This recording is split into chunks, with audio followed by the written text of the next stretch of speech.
ইরানের পারমাণবিক স্থাপনায় মার্কিন বিমান হামলায় বিশ্বজুড়ে উত্তেজনা। হামলার কয়েক ঘণ্টা পর বিষয়টি নিয়ে বিস্তারিত তুলে ধরতে মার্কিন প্রতিরক্ষা দপ্তর পেন্টাগনে যৌথ সংবাদ সম্মেলনে আসেন প্রতিরক্ষামন্ত্রী পিট হেগসেথ ও শীর্ষ জেনারেল ড্যান ক্যানি।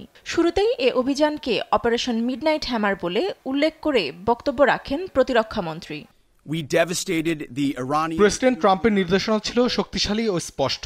আমরা ইরানের পারমাণবিক কর্মসূচি ধ্বংস করেছি, তবে ইরানের সেনা ও জনগণকে লক্ষ্য করে অপারেশন চালানো হয়নি। প্রেসিডেন্ট ট্রাম্প 10 বছর ধরে বলছে ইরানের পারমাণবিক অস্ত্র থাকা উচিত নয়। অপারেশন মিডনাইট হ্যামার পরিচালনায় ইরানের পারমাণবিক উচ্চাকাঙ্ক্ষা ধ্বংস হয়েছে। ট্রাম্পের নেতৃত্ব ও প্রতিশ্রুতির জন্য ধন্যবাদ। সংবাদ সম্মেলনে প্রশ্নোত্তর পর্বে মার্কিন শীর্ষ কর্মকর্তা জানান, B-2 বোমারু বিমান দিয়ে ইরানের পারমাণবিক স্থাপনায় নিখুঁতভাবে হামলা চালানো হয়েছে। আরও বলেন, মার্কিন বোমারু বিমান শনাক্ত করতে সক্ষম হয়নি ইরানের আকাশ প্রতিরক্ষা বাহিনী। অভিযানটি কিভাবে পরিচালনা করা হয়েছে তা তুলে ধরেন এ কর্মকর্তা।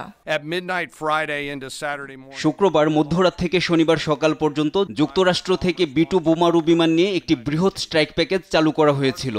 কৌশলগত দিক বজায় রেখে পরিকল্পনার অংশ হিসাবে ওয়াশিংটন ও প্রধান নেতাদের নজরদারিতে পশ্চিমে এবং প্রশান্ত মহাসাগরে অগ্রসর হয়েছিল বোমারু বিমান। 7টি B-2 বোমারু বিমানের সমন্বয়ে গঠিত মূল স্ট্রাইক প্যাকেজ, যার প্রতিটিতে 2 জন করে ক্রু সদস্য ছিল।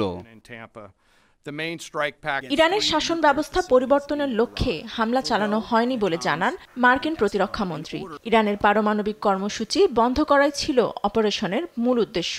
পেন্টাগনের সংবাদ সম্মেলন শেষে তিনি আরও বলেন, ইরানের জন্য এখনও খোলা আছে আলোচনার পথ।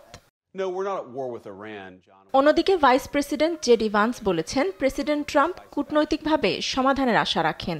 ইরানের সঙ্গে দীর্ঘমেয়াদী সমাধান চায় যুক্তরাষ্ট্র। ফাতেমা তাসনিম, নিউজ ডেস্ক, দেশ টিভি।